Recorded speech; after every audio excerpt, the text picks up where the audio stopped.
Changing is a skill, not a switch. Nobody can just hit their randomize button and suddenly become an entirely different person.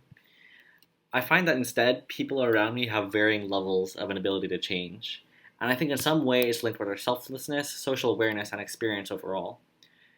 The human race has definitely evolved this far due to selfishness and selflessness, because the ability to protect yourself and care for others was vital for survival. And it still is.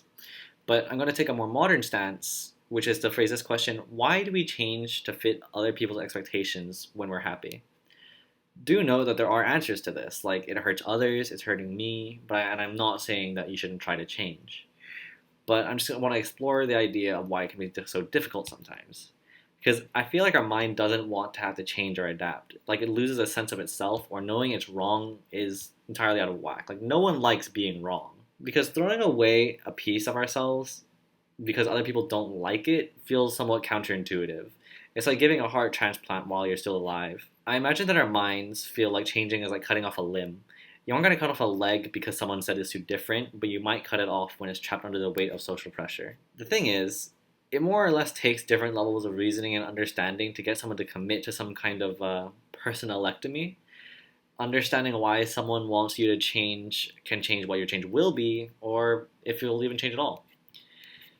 So, though we always grow back these like characteristical limbs, we grow back. They grow back to better fit in who we want to be when we grow it. Of course, it won't be a perfect creation because changing is like many other skills and takes practice and dedication before we understand how to do it correctly.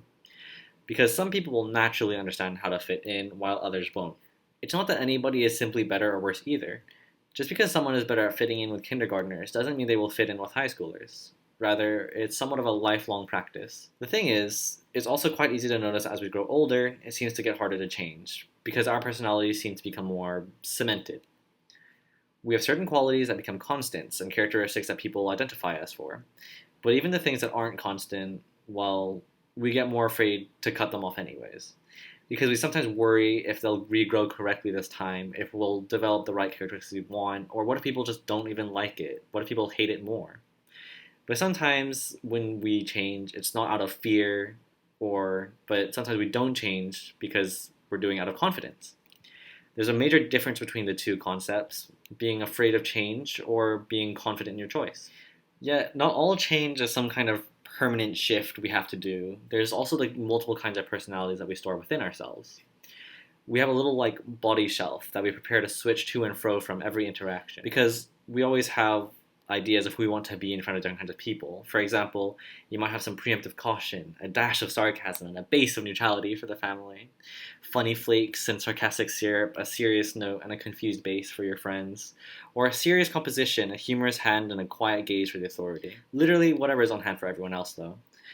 But it can definitely be very, very tiring to keep switching, and many of us know that feeling of just being tired from being out too much or talking to too many people, because we find ourselves tiring from the mental strain of maintaining our social selves. So, like many other skills, you can still have burnout when it comes to self change. Thanks for watching.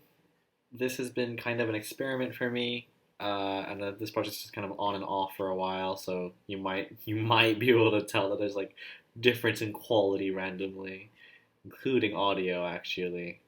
Mainly because I'm recording this way later than the other ones. But either way, thank you for watching, and I let me know if I should do more stuff like this, or maybe just give suggestions below because I don't know what else I could do, and I'm open to ideas.